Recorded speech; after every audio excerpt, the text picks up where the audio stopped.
Hello and welcome to Hosting HR with me, Leon Morley, founder of HR Recruitment Solutions.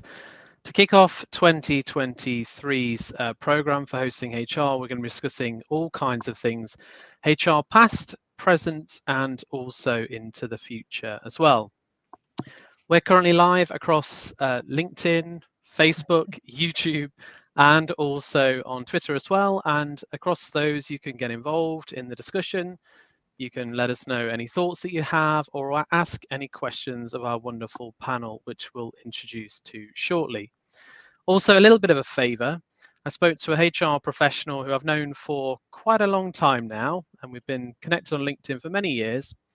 And they told me that they'd never heard of Hosting HR or knew anything about it. And they said, well, it sounds great. I wish I knew about that. And I was like, well, it's a free resource. I put quite a bit of time into it. So I sent her the link and hopefully she'll be with us this evening. But please do drop us a like, a thumbs up, a heart on Twitter or anything like that. Spread the message. It's a free thing, hopefully useful for everybody, a little bit of fun as well. So yeah, please do like and share as much as you can. Be very grateful for that. So shall we do introductions and our panel? So Kate, would you like to introduce yourself first to the audience? Oh, thank you. I'm Kate Maddison-Greenwell. I'm the founder of People Efficient, which is a HR consultancy specialising in solving pain points for businesses of all different sizes. I tend to, like Natal, use an agile approach and really focus on people-centric strategies to make sure that employees are getting everything they need for working in their business. Thank you. Kevin, we'll come to you next. Thanks, Leon. Hi, everybody. Kevin MP, founder of workmatters.ie. We focus on, I suppose, helping clients with their future of work strategies and enablement programs. Really, that work is all about helping HR business leaders and their employees to successfully navigate the changing world of work. My background was in technology and business development before specializing in people and leadership development over the last 25 years or so. And I guess the last 10 particularly focused on future of work issues, and author of Thrive in the Future of Work. That's me. Brilliant. Thank you for coming on. Natal. Thank you for having me. And I have to say, the intro music had me dancing. So if anything else, people have got to come back for that amazing intro music. Shout out to Perry, who's just put a comment in the feed. Nice to see you online. So lovely to meet everyone that's online. My name is Natal Dank. I head up PXO Culture, and we work very hands-on with HR leaders and teams about how do you deliver the impact that really matters. And that is understanding the people experience, working in a more evidence-based way. And of course, how do we start to enrich the kind of, that desire, that feeling of getting up in, someone quoted today on LinkedIn that people culture or organizational culture is how people feel on a Sunday night before going into work on the Monday morning. So if we can contribute to that in terms of how do we get people not just excited, but feeling quite, content and happy about getting up on a Monday morning, even if it's just to open up the laptop, then that's a good thing. And I co-authored Agile HR. And you're involved with I'm already raving. Yeah. Which I'm known for on these things. Yes, and the book Agile HR, obviously Natal and I sat down a couple of years ago now, I think, sort of post-launch. And if you head over to the YouTube channel, you'll see the HR Book Club series. And there's a short video there of Natal and I discussing the book, also wonderfully modeled there as well. So yeah, do go check that out. And I know Kate and Kevin have read it, and lots of other people saying it's a wonderful book. So definitely go check that one out. So cool. We should do a shout out to Kevin's book as well now. Yes, yeah. Unfortunately, we haven't done an interview with Kevin on his book yet, but we can maybe do that in the future. I'm sure you can put it up, Kevin. It's about the future of work, Kelly. It's about the future of work, so you've got plenty of time. Yeah, loads of time. Yeah, perfect. Cool. It's time for 2 Lies, one truth. That's right. So those that have watched this before will know what this is all about. For those that haven't, basically each of our panelists have 3 facts that they're going to tell us about themselves. And when I say 3 facts, 2 of which are lies and 1 is in fact a truth. And then at the end of the show, we'll find out, we'll all guess which one of them is actually true. So do stay tuned to the end. We'll go in the same order to make sense. So Kate, would you like to tell us your 3 facts? Okay. So mine would be, so my first one is my husband, then boyfriend, surprised me once with a wing walk for my 40th. And I was actually sick in midair. So Okay.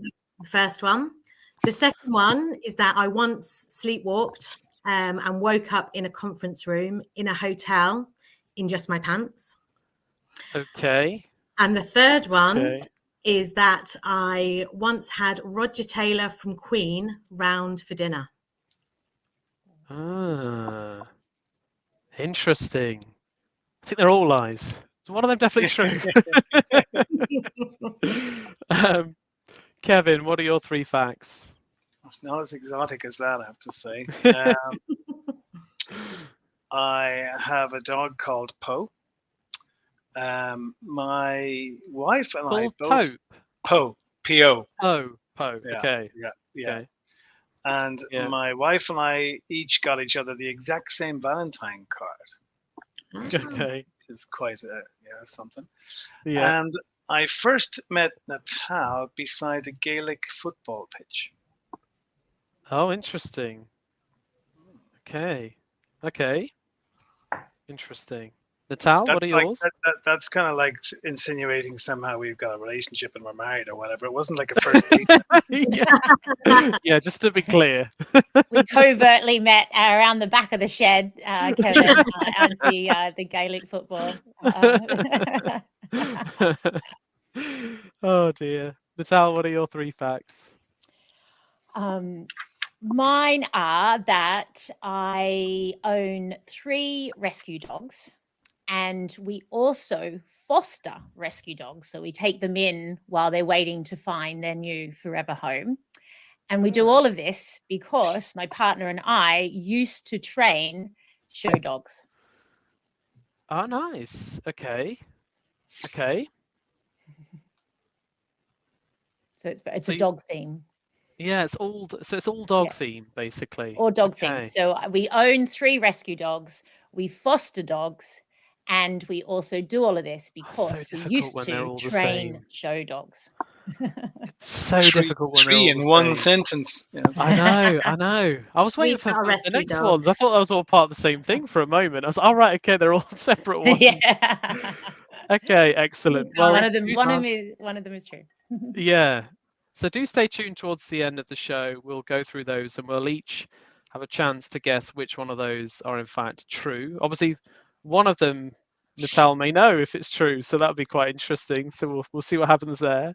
But let's talk about HR past, present, and future, which is what we're here for today. And today is the 15th of February 2023, and we're coming up to almost 3 years since the beginning of the COVID-19 global pandemic. So my first question is just to understand, what do we think that the impact 3 years on that the pandemic has had on the world of work and then also on the HR profession? So Kevin, would you like to go first? So there's so much to that, Leon, but but look, just briefly, I guess, 2019, it does certainly seem like another age, doesn't it? And I think the COVID experience has definitely acted, as I'd call it, sort of a circuit breaker, to the world of work.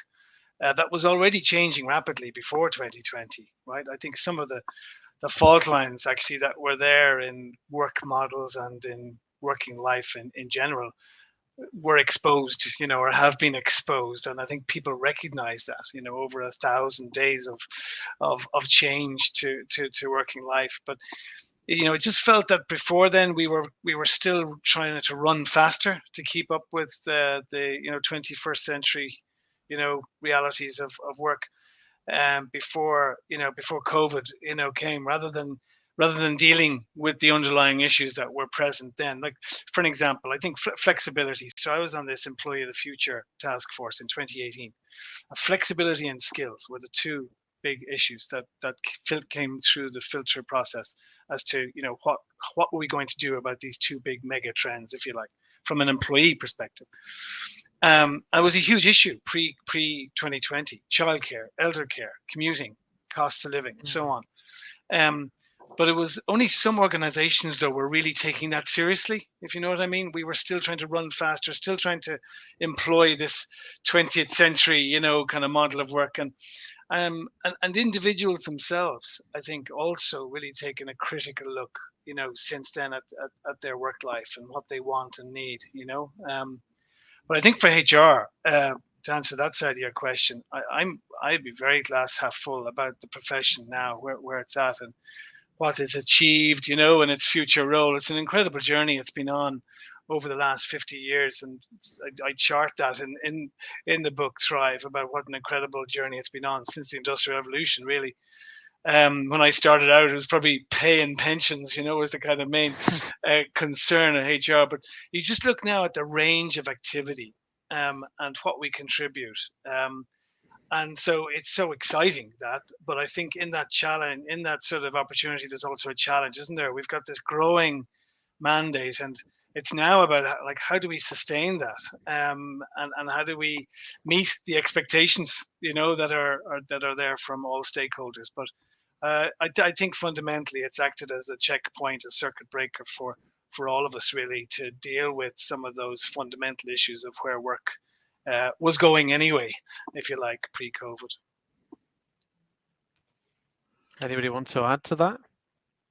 Yeah, I agree. I think in the pandemic, HR really kind of stepped up, and I think that really raised the credibility of both, the HR as a professionalism, and also those practitioners within it.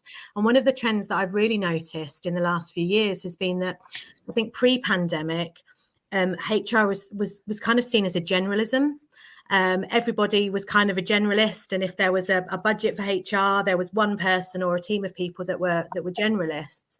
And now I think because of that exposure with the pandemic, and because people have stepped up and there's more that we've been relied on for more strategic thinking and supporting the businesses and being able to respond to change at pace, I think the specialisms that were probably always there, although there's a few more now, have really come into people teams. We talk about T-shaped teams and things like that. I think that's more common than it was. But I think that's because, of how people are viewing the value that HR or people teams add to businesses. Great. Yeah, I think you're right. I think what I would add to that is that we need to be more holistic in the approach that we're taking. And it's also that we're seeing this interlinking of business problems and sort of people strategy or people problems. And a lot of challenges that business are facing relate to the people side of business. And actually to find the skills to innovate your product, to, scale teams up and down, to be as flexible as you need to be in today's market, you have to do that through your people.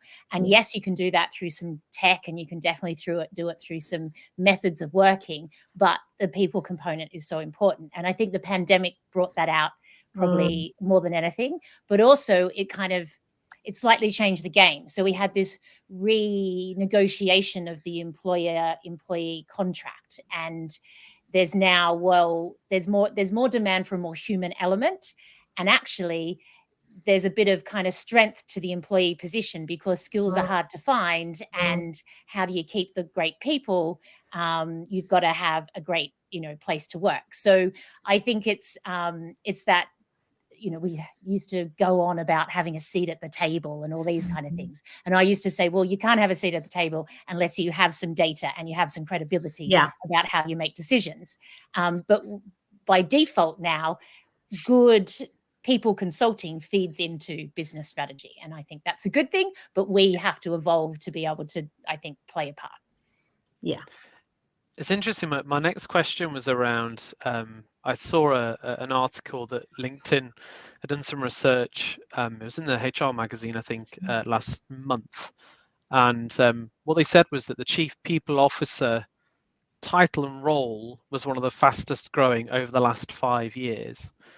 Now I'm wondering, obviously, interesting, they will look at their 5 years. I don't know how that relates to the pandemic, and I haven't gone into the data, and I'm not LinkedIn myself, so I'm not exactly 100% sure, right? But do you think that the pandemic itself has been a major part of the reason for that, or do you think that this was something that was kind of growing anyway, and that HR's I suppose position within organizations was becoming more and more considered more and more important by the functions and many other business leaders? Do you think it's a pandemic thing that's had that, or do you think it's more broadly just the profession, adding more value, I suppose, and being seen in a different way? Does anyone want to make a comment on that one?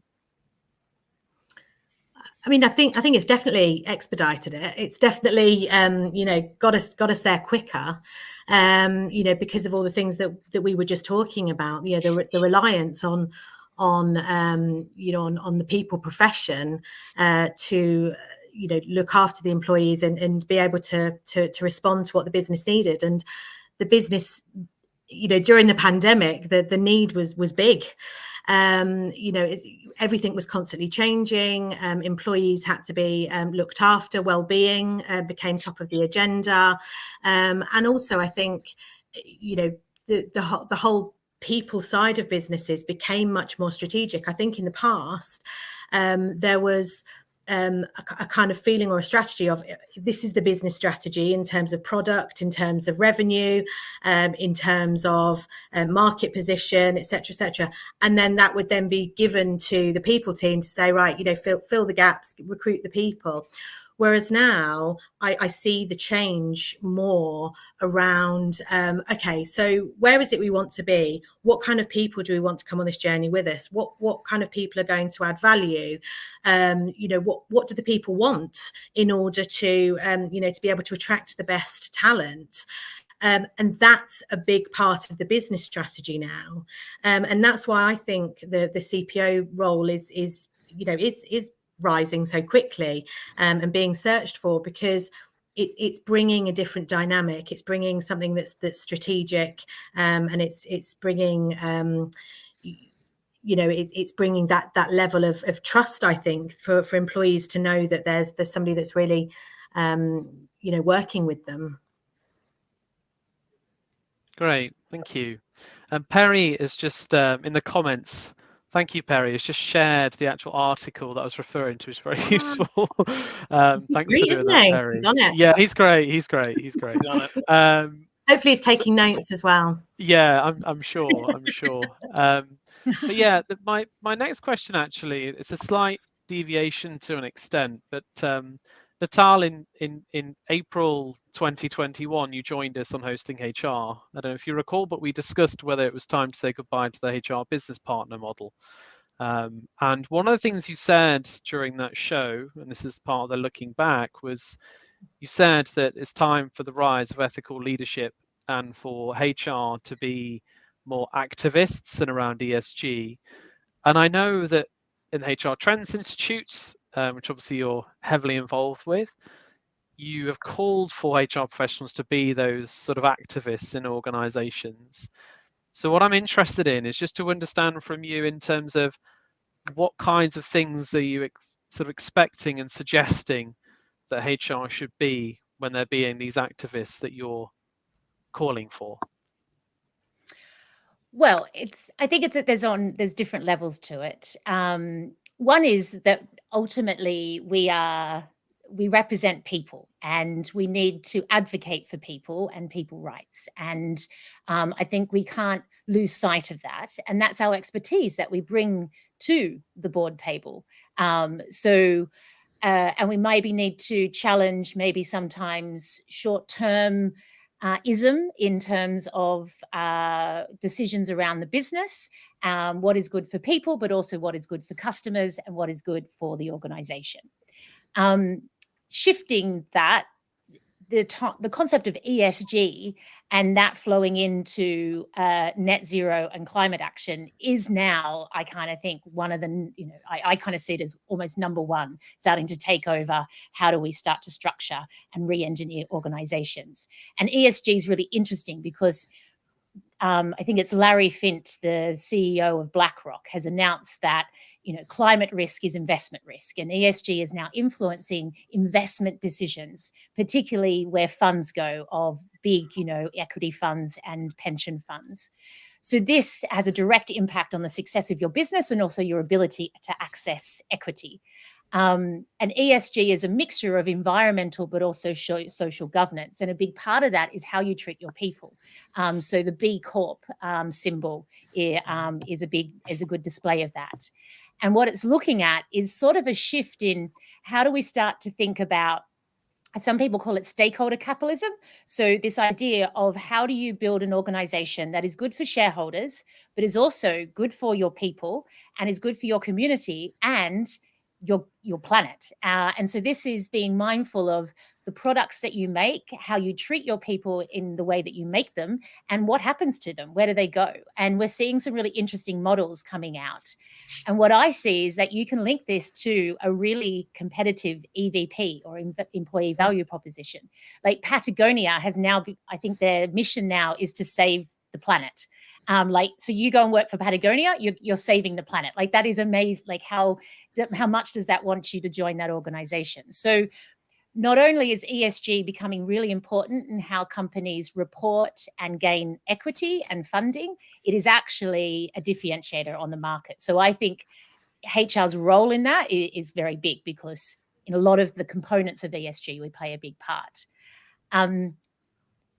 Sort of leading on to that is ethical leader. How do we stand up for people? Well, that's kind of, you've got to be an ally, and that links a lot to what we're seeing in diversity, equity, inclusion. I don't think that we're fully there yet. I still see a lot of situations and stories where I don't think, unfortunately, HR is making that stand. I know it's hard, but it is something that I really encourage people to do. And also we can do it by demonstrating data, being evidence-based with it, and also understanding the kind of rules and regulations and how we're navigating. Because actually, if we help our organization achieve good ethical leadership and ESG, we actually can be a better competitor on the market. So it's showing the business kind of case for it as well. I could That's go on great. for it. I can talk a bit more about it. It's really great. I mean, I was working, and I'd be really open about this. I was working with an organization with a HR leader, and they're a small manufacturing business, profitable. Everything is looking good for the business, but has a very poor reputation locally as an employer. I don't think the leadership are very ethical, from what the HR person was telling me. I think the HR person's really tried to champion, better people practices and better employee experience and all that sort of stuff. And I wonder, when you think about that leadership, which has kind of really hit a bit of a blocker for that HR leader, whether they see it actually as important, because it's not a publicly trading company. It's just a small manufacturing company. It's doing really, really well. And yeah, it's a frustration for mine, because I'm totally with you in terms of HR's role in that, and that there is a business case for it, and that if shareholder funds and private equity money and everything else is being heavily or factored in terms of that sort of ESG part, then absolutely it should be there. Kate, Kevin, did you want to add anything on this sort of the HR as activists and your thoughts on that?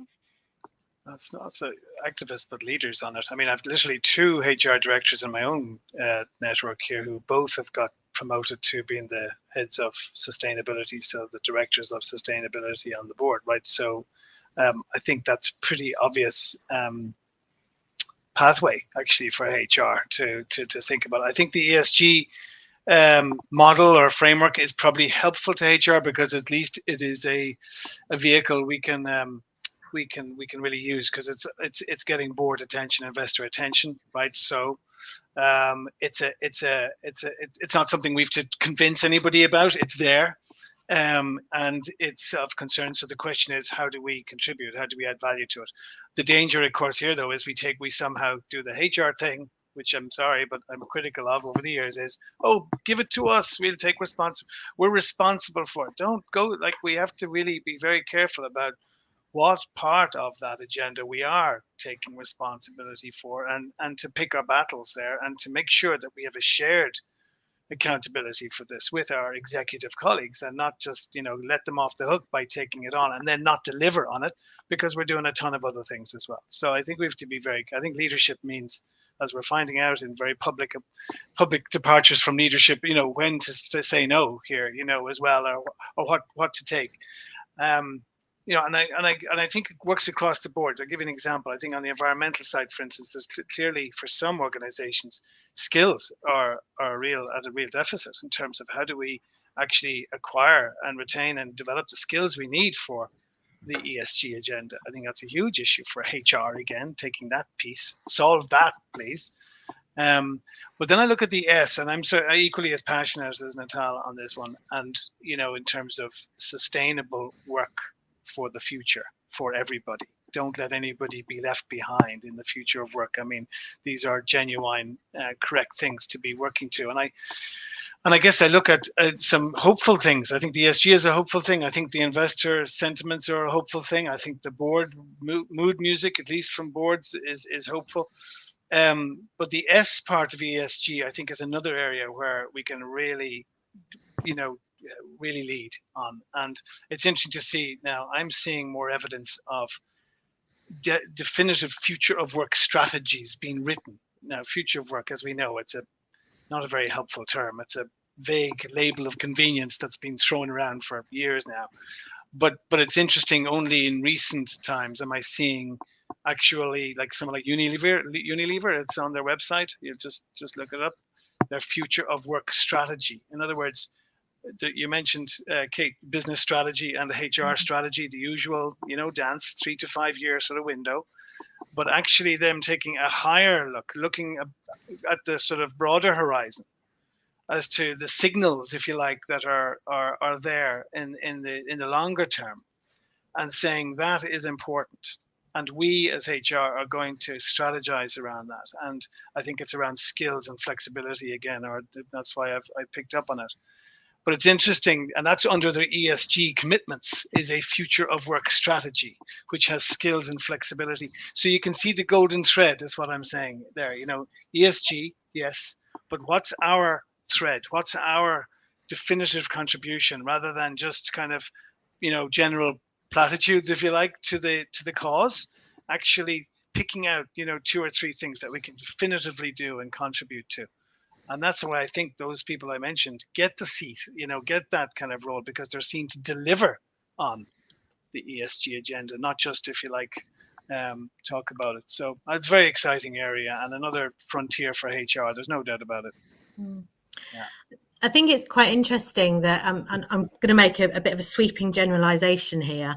And just something that I've observed is that things like, ESG and sustainability initiatives and what have you, you kind of see it talked about a lot for large companies and corporates, but you also see it talked about quite a lot with really small businesses. I'm seeing a lot of local businesses and very small startups that are all about, sustainability and about giving back to community and things like that. And I wonder whether it sometimes gets lost a little bit in the middle, because corporates and small businesses rely such a lot on their reputation and on their positioning within communities and what have you.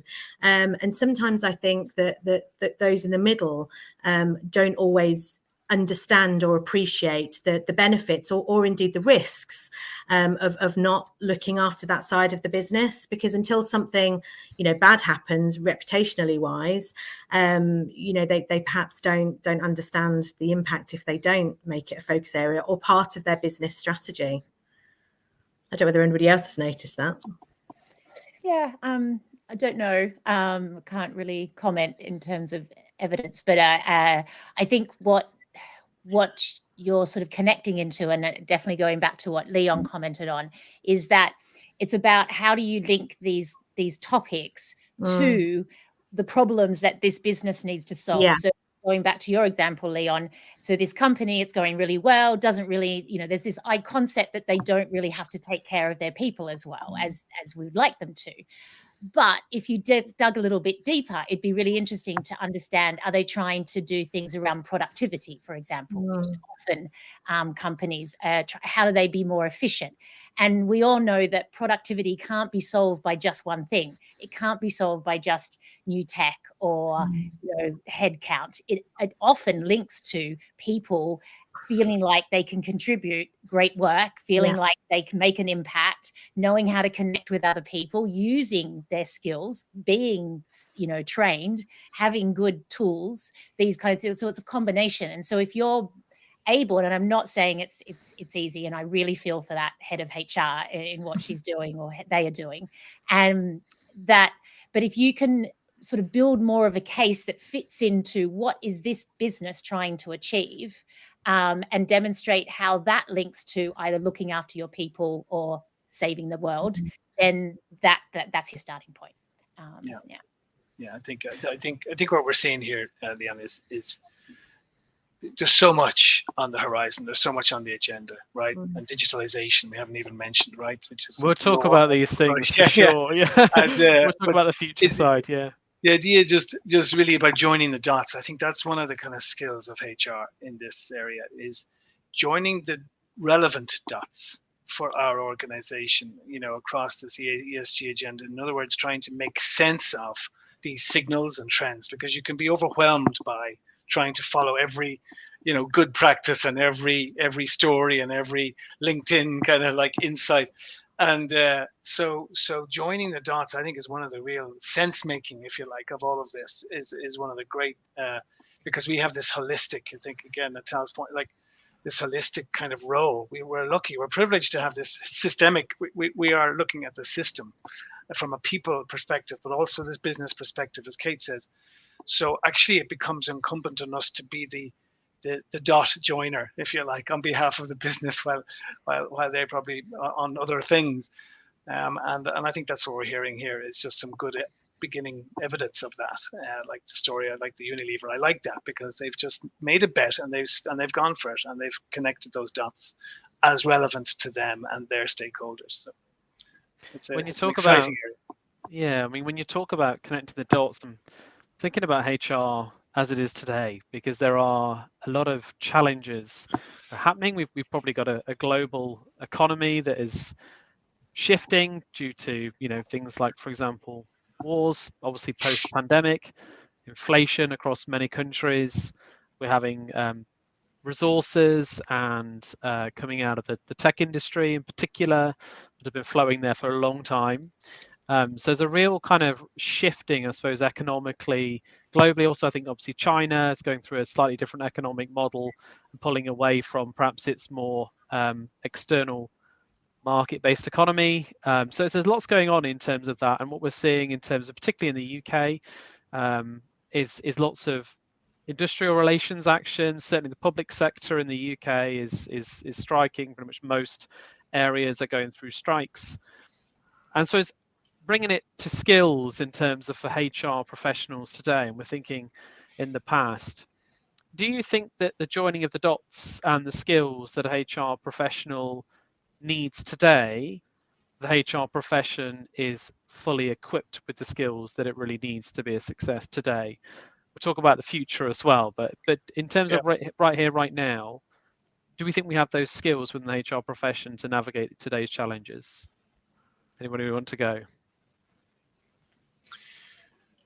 Well, I'll kick off because I'd be quite brief on it, because I'd be quite blunt and say no, and nor should we feel we have to. So again, it's part of this sustainability agenda here. We can only do so much. We're only going to have the resources we have. So to take your point about industrial relations, etc., we haven't had done. Certainly, you look at across other European countries and certainly Ireland too, there's that argument's been made for 10, 20 years that we've lost that sort of industrial relations muscle, etc. But I kind of look at that and say, well, along with other skills in the HR portfolio, So long as we can access those skills, Leon, do we have to own them? Do we have to have them and own them in the traditional way? And this brings us into the agility point in terms of agile pools and how we're structured and orientated to our customers internally, etc. And I think we're getting to a stage when we talk about roles and skills and so on, is that we maybe get our way. You know, Kate mentioned the T-shaped roles, etc. Maybe we're getting away from that sense. We have to know everything, and we have to have every role covered and skill covered. No, we don't.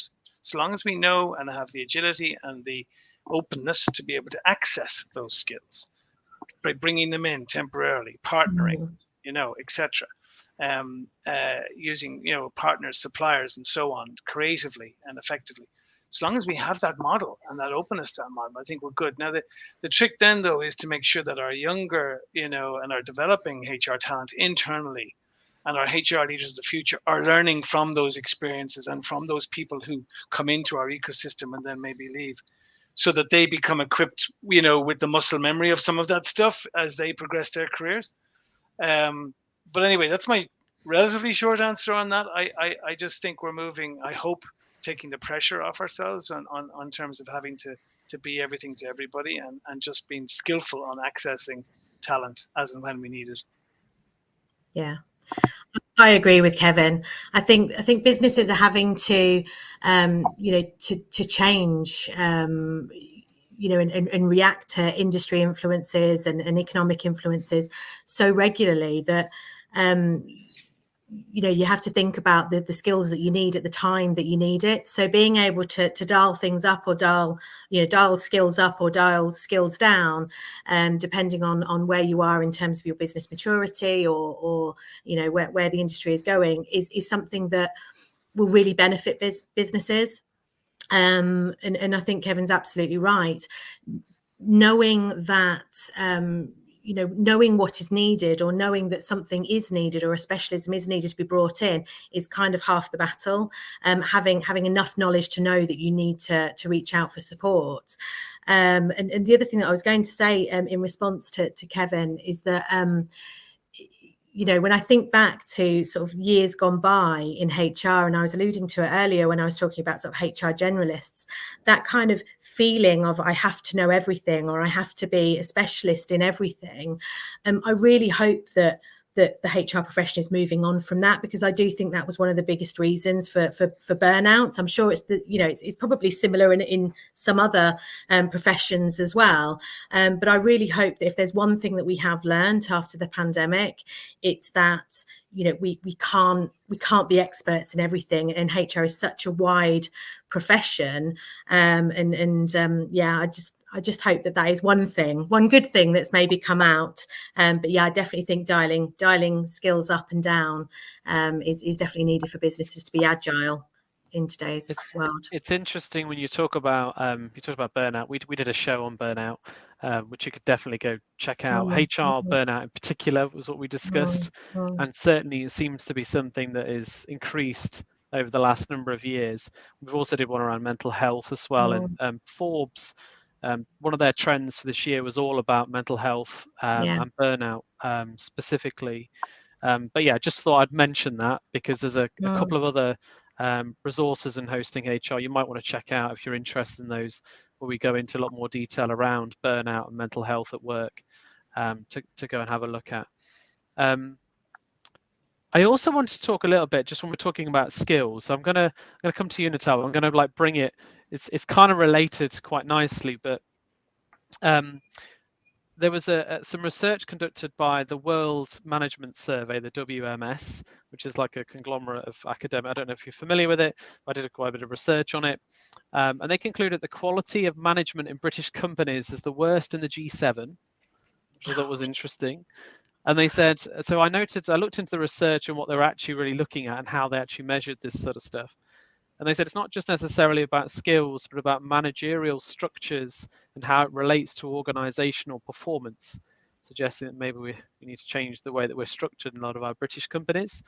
And also Gartner's survey, and I think I've got the information that I can bring up on screen. I think this is Gartner's one. So they said the top 5 priorities for HR leaders in 2023 was leader and manager effectiveness. And I know, Kevin, you do a lot of stuff with leaders, well, the three of you do.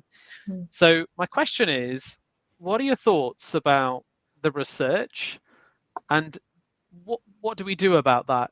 If we've got an issue there and the research is saying that we have an issue in terms of managers and leadership capability, what should we be doing today to make sure they've got the skills to make sure that we've got a really performing companies in this country? Natal, do you want to go first? Sure. So I think it's much more complex than just training leaders and managers to be effective. And I think the reason that Britain has been caught out could also just reflect some, the more macroeconomic, environment that's going on here. I think we're actually, I say we because I'm living in the UK at the moment, behind in productivity levels just generally across the, the Western world as well. And that can be a lot of social issues and, socioeconomic issues just as much as what's going on in organizations. The other thing I find really interesting is that often when you speak to HR teams, they always go, oh, our managers, then they can't do this or they can't do that, or they're not having effective conversations. But everything keeps coming back to, this manager conversation. And there's so much put in there that actually, are we thinking these are people as superheroes? And this concept of the rounded leader, where a leader can be a great coach, also a great strategist, also a great, just nice person, also actually often, train people in certain, there's this concept that they can do everything. I actually don't think that's possible. Often there's a lot of people that are not good coaches, but they're quite good at strategy. But I'm not sure if they should be in a role where they actually lead and coach people.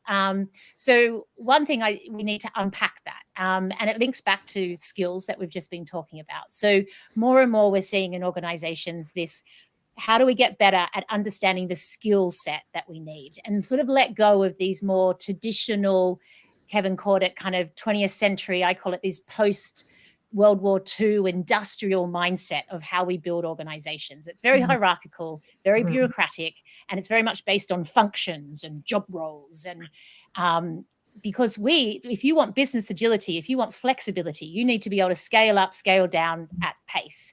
And this is about being able to bring skills together based on the problem you're trying to solve. And this could be HR, so linking back to the discussion we just had, or, of course, a new team that's going to launch a new product or, strategize how to go into a new market. And you could have people that have multiple roles in an organization and contribute to different teams based on different skill sets. Then how do we get better at understanding where the skill sets are across the ecosystem to either source them in, or do we need to develop them, et cetera, et cetera. So this is where we want to go. And, there's all kinds of debates about skills inventories and all this kind of stuff to get you there. But if I then break that down into what is the role of the manager? Well, a manager is often a different role at different times, isn't it? So how do we get better at understanding where to pull on the different skills that might be needed around that to help a team perform? And I don't think that's always a leader. So in the world of Agile, we have roles like product owner, scrum master, Agile coach. And if in a multifunctional environment, I think we start to understand that there's more importance to individual contributors and teams rather than just a leader, top-down kind of ways of working. So I think, and I always fear, so the Gartner one that you put up, when I see things like that, I just feel like that's a bit too easy, isn't it? Oh, leadership and management effectiveness. What is that? Is that even a trend? It's kind of, it's always there. It's more about what's going on in the organization and why might we need to solve that problem? And does it even equal leaders themselves, what's going on there? So, yeah, I think we need to move beyond some of these old concepts that we have. It's not just also about defining it sometimes though as well. I mean, some of the data sets of some of the stuff that I've looked at, and McKinsey said that I think the data set was something like 100 leaders that said that their most important thing was excelling on the employee experience journey this year.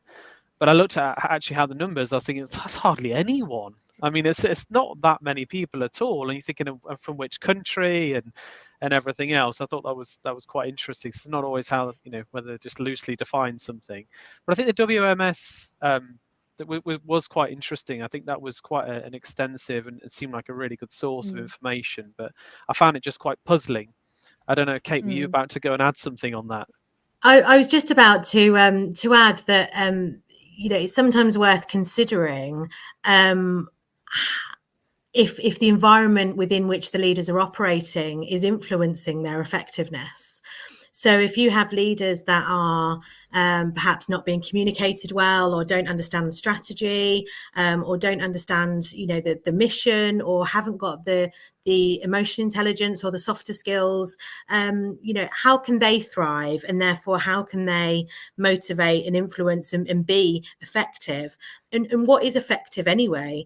Is effective being more, producing more widgets or whatever it is, or is it, having high retention of employees, or is it, getting really great 360 feedback? What does effectiveness mean?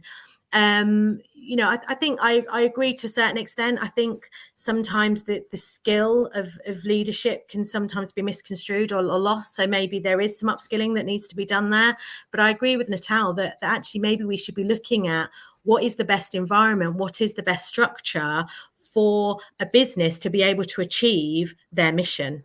And I don't think that traditional hierarchical structure is always best, especially for a business that perhaps needs to, pivot regularly. Which businesses are needing to do in this kind of VUCA world that we're living in. I like that. I'm just going to share something Perry Timms has so he's just said, Gary Hamill said, let's fire all the managers and maybe we reboot it all. I just thought I'd jump in there with those. No, I think a thanks, reboot. Perry, but just reset. Go on, Kevin. No, I think hi, Perry, and I think that reboot idea is a good idea, because I think Kate's put her finger on the two things: is the system, the environment, and then there's the role. And then there's the person, I guess, so, and on the system, there's no doubt that, and it's been said already, this 20th century, I think it's one of those, the role of the manager today is one of those flashpoints, those tension points between a 20th century and a 21st century. We're only at 2023, by the way. If you look back at the 20th century, 1923 seems like a long time, like early in that century. Like we're only starting the digital. Like it's only 2007 since the iPhone. For God's sake, we are still struggling with this transition from 20th to 21st. And I think the role of the manager, which is still in its kind of hierarchical traditional sort of box, is one of those flashpoints. And I really have a lot of empathy and sympathy for the role and the stuff that's just layered onto them. So I think part of our role as HR is to call it out a little bit, like Perry's saying, to reboot it, to sort of call out the dysfunction and the over expectation of the role of manager, and we really need to modernize that role. So the system takes stuff out of there, instead of putting it in, take it out somehow to automation or whatever we need to do. Getting shared accountability with staff to take ownership for their own stuff.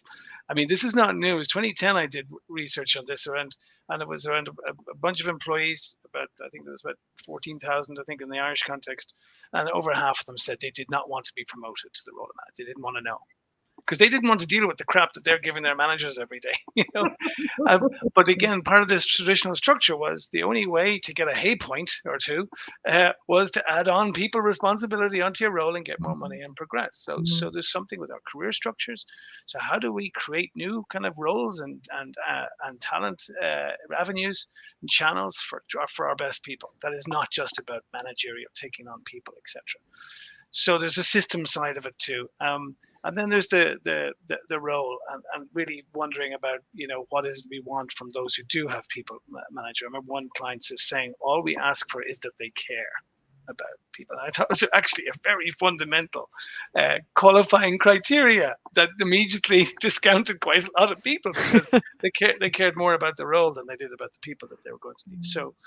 But I think things like authentic leadership and servant leadership, they are beginning to take hold. And I think the transition to hybrid is a wonderful opportunity. If not experienced already, should definitely be grabbed with two hands, because It is a complex, as Natal and Kate would say, it fulfills all the criteria of an agile problem in terms of it's complex, it's human, it's uncertain. There's no clear, playbook here. It has to be emerged.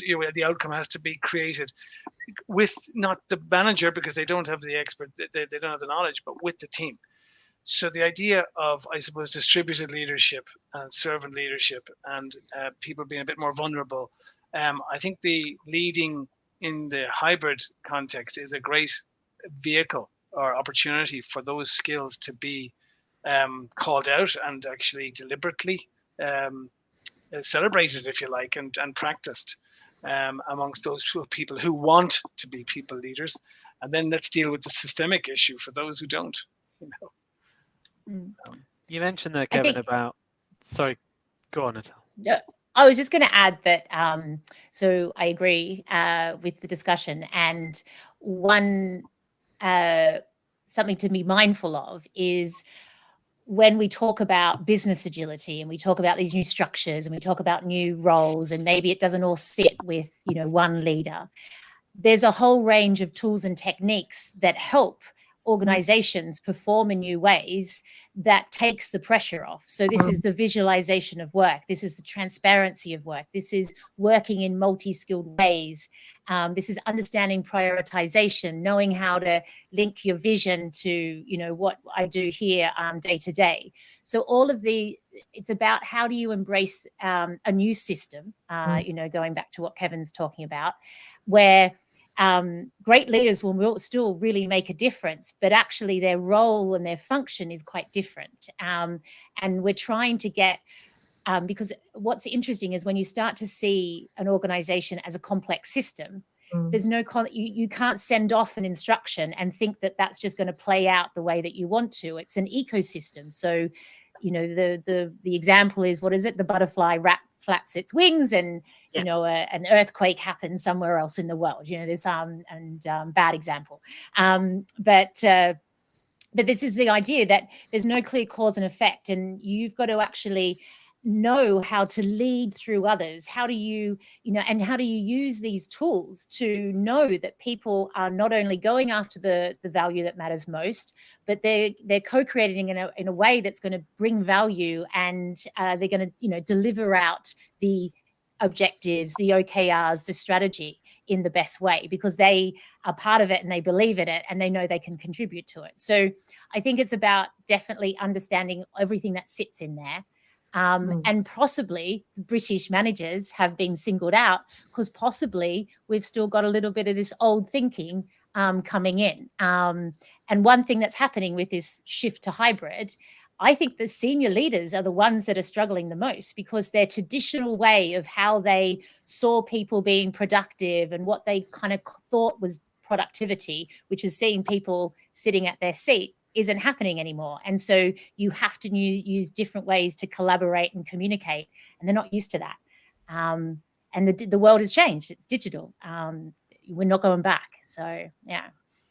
It's interesting when you talk about HR, because also I've done a lot of work internationally, and in my experience, British HR is considered to be one of the leading areas. If you look across Europe, it's very legal based, still very, lots of union stuff. It's very much about risk mitigation. There is a lot more employment law in a lot of European countries over the UK. And when you talk to people from they talk about sort of British HR, they're considered to be good. We have, for example, the CIPD, which most places in Europe don't have a similar thing. And I know we won't go into the CIPD because I know some people aren't necessarily fans of the CIPD. I get that, but at least there's something there that is trying to drive up standards and everything else. You quite often see the same about potentially some Americans and things like that, because they're so much more commercially minded. So the HR practitioners are much more commercial. But it's just very interesting when you talk about sort of this leadership bit, and then you angle it with the fact that generally, and I'm talking more from my own experience, that when you talk to other people in other countries, they always consider British HR people as good and commercial and making a difference and everything else. So that's quite interesting. But we're talking about digitalization as well. I'm just going to segue this in because Natal, you talked about things are changing. And Kevin, you talked about we're in the early parts of digitalization. And over the last sort of few months, all I've heard about from pretty much everyone in every industry everywhere is about ChatGPT and AI. And I'm just wondering in terms of, I don't know how much, if you've had chance yourself. Every time I tried to go on it, I can't get on for some reason. It keeps to block me out. I don't know why. But I think everyone's trying to use it all at the same time. But what do you think is the impact, for example, of something like ChatGPT on the HR professional? What potentially could it be used for going forwards? Kate, I know we had a little bit of a chat about this before. Perhaps you could start. I mean, I write some of my best poetry on ChatGPT. Well done, you. I think, I mean, it's really interesting, and I'm relatively new to it still. I've really only been playing with it for the last month or so. I use it personally for lots of different reasons, like things like Excel formulas, or helping me work out a workflow for to help a business team or a HR team. But I think what I'm starting to see and what I'm starting to learn as I'm using it is that it can be used for things like chatbots. So I'm thinking that there's going to be a link between some of the more repetitive and manual questions that are asked of people teams. How much holiday have I got? What's the process for this? What's the policy for that? What's the best thing for me to do in this situation? Potentially there could be that kind of one step further from automation, where you've actually got something that's interactive. Whether I think that's a good thing, I think the side of me that loves technology and loves automation and removing repetitive manual things so that people can do what they want to do and what they're really good at in their specialist area, yes. But I also think that you are losing the very thing that people teams are really good at, which is communicating with people. So yes, I think it's going to be really interesting how it plays out, and I'm looking forward to seeing that. Interestingly, Perry asked ChatGPT the same question, and it answered. So I'll read it out. As an AI language model, I can perform some of the functions typically associated with HR professionals, such as answering questions, providing guidance, and offering recommendations. However, there are some key areas where I am unable to replace human HR professionals, it says, which is quite interesting. Certainly, I think in terms of recruitment, I'm already aware of people using it for creating Boolean searches, advertisements and things, and certainly I'm somebody who's really keen, and one of the things we set HR recruitment solutions up for was to ensure a better HR recruitment experience, and as part of that I'm on a mission continually to try and see what we can do to make that experience better. So I'm really keen to explore it a bit more, but I was just keen, obviously, your guys' thoughts on the HR side. Natal, Kevin, do you want to add anything on ChatGPT, or shall I move on to the next sort of question? I just got a very quick one. I just think of calculators and accountants, calculators, oh my God, it's going to destroy the accounting profession, and I don't think so. I don't think it has. It's just raising the bar. It's just adjusting we only have this line of sight based on what we currently know and what our assumptions that we make about the profession and roles and stuff. And when this emergent technology comes along, all it does is just shifts our understanding a little bit more and moves us on another step, gets us to ask a different question or to do more. So I'm afraid I'm not so concerned about it, because I just think it's only one of a dozen converging exponentially technologies that are hitting us, and the idea that we can kind of somehow stay on top of it and control it, is and I think we have an ethical AI thing going on there that we have to watch out for. But just generally, we're going to have to evolve with it and live with it, and just change our roles and change our contributions. As the calculator gets better, we just get better, Yeah, I think that we need to move beyond the fear and actually sort of get our heads around it a bit. And I'm not saying we become AI specialists, but I would encourage people in HR to understand a bit more about AI, and particularly and also virtual reality, because this is influencing how we work, and your organizations are going to be taking in this technology around their products and the way they communicate with their customers. And so we also need to understand how that impacts the employee experience, and there's going to be good, bad and ugly, and we need to kind of get our head around it. I think there is definitely some ethical questions that's where we play a part, isn't it? If we think about VR, I see as sort of one of the first entry points of what I call the metaverse in the workplace. And we're seeing that come in, so influencing recruitment, influencing training, definitely, this idea that you can be in the life of somebody else for a moment of time to understand, the concept of inclusion and diversity. So this has profound impact potentially on the workplace, and we should understand how to embrace it. But what if someone turns up as a different avatar? What if they try and be somebody else? Is that okay? What does that look like? So we should be having these conversations. And if we just think, oh, that's going to take my jobs, we're not actually going to be able to contribute. And that's where I feel like we need to step over. And I didn't even realize that. I kind of missed the point that this is about search function. This is big. This is Microsoft up against Google trying to take the world in terms of what search engine we use. And I didn't quite appreciate that until the other day. And so people should maybe understand the kind of commercial reality of some of this as well, and how it's going to influence our lives, rather than just sort of freak out about it.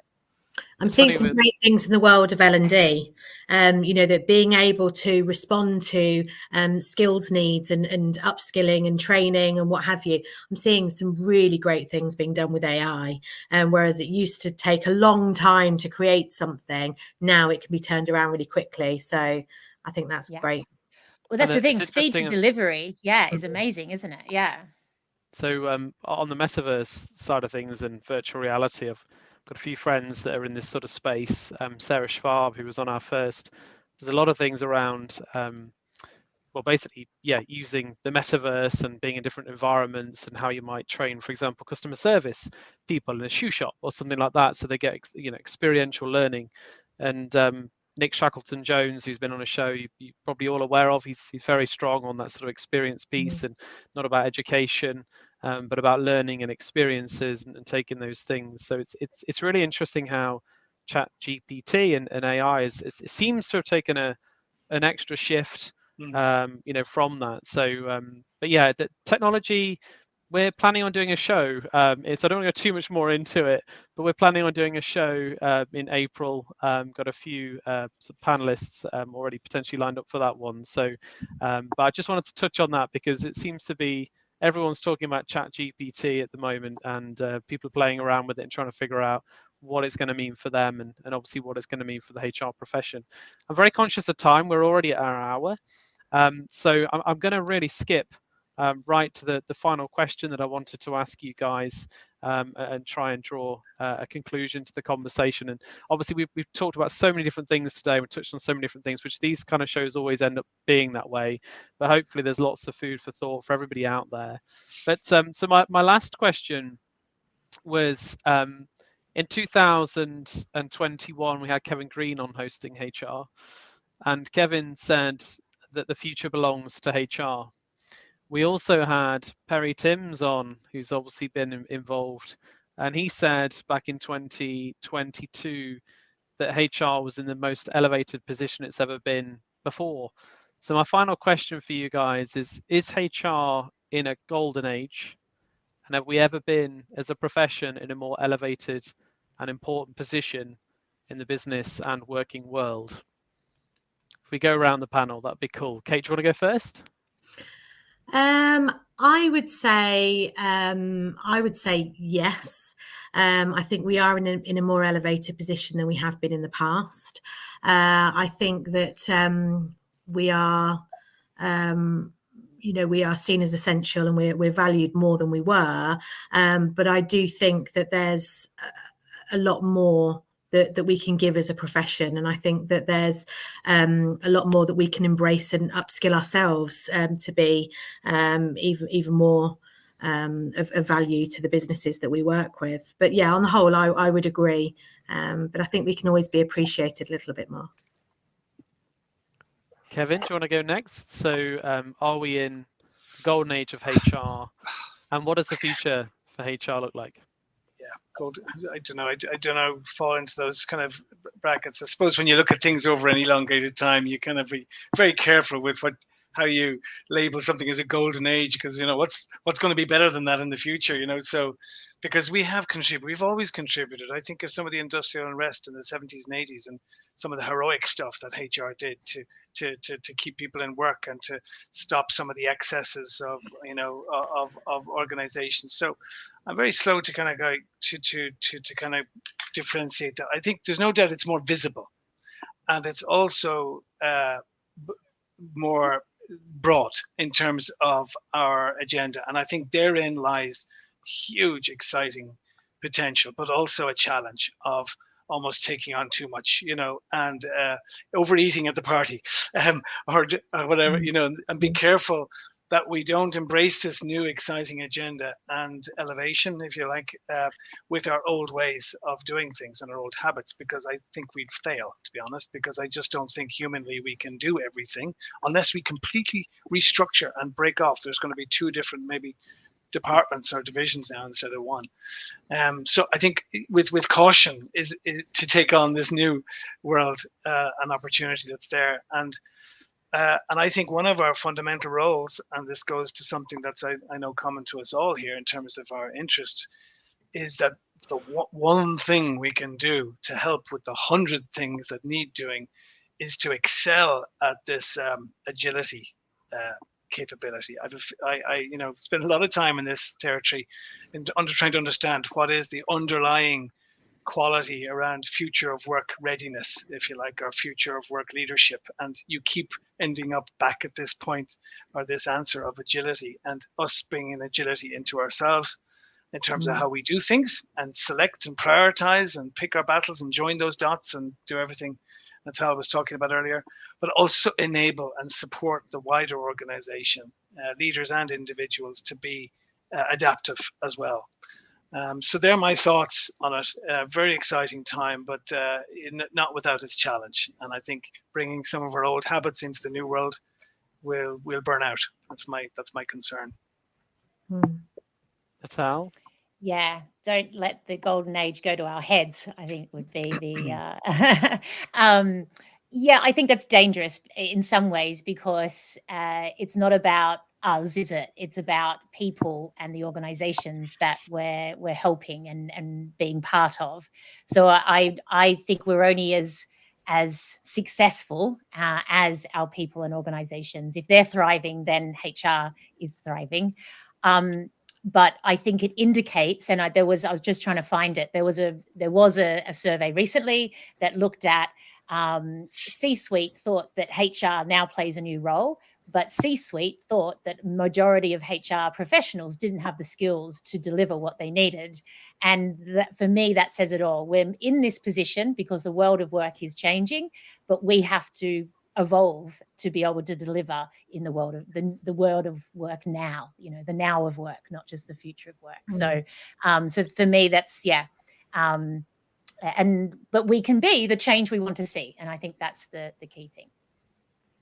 Thank you. A couple of comments. We've had a comment from Rob Bridgewater saying critical for exec board level leadership to buy into a culture of servant leadership and empowering the teams to solve problems, or it's doomed. I think that was going back a little bit. And then Perry has just said, be careful what you get quoted on, which I thought would be the, just to be clear, Perry didn't quote the golden age thing. That's me being a little bit loaded and asking the question, but he did say about HR being an elevated position, and that is very much live on Hosting HR where he said that. So let's go back to our 2 lies and 1 truth.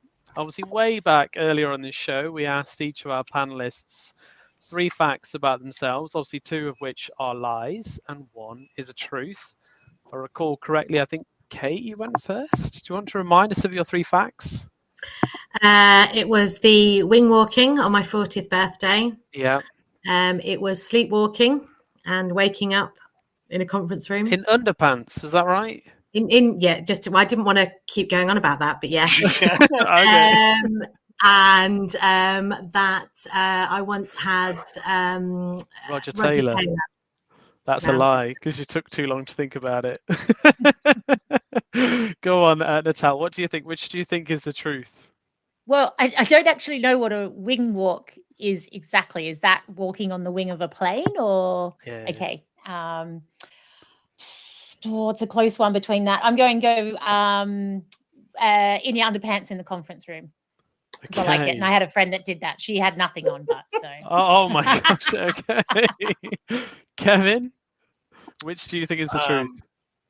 Choose Roger Taylor. Roger Taylor. It's interesting, because I was going with the wing walk.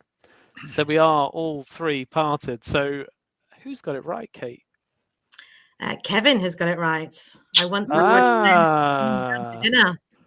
Wow. I tried to do one of those, would I lie to you, double bluff things. Yeah, exactly. Make them as outrageous as possible. That's the thing. How on earth did that happen? Lots more questions for this one. We haven't got lots of time.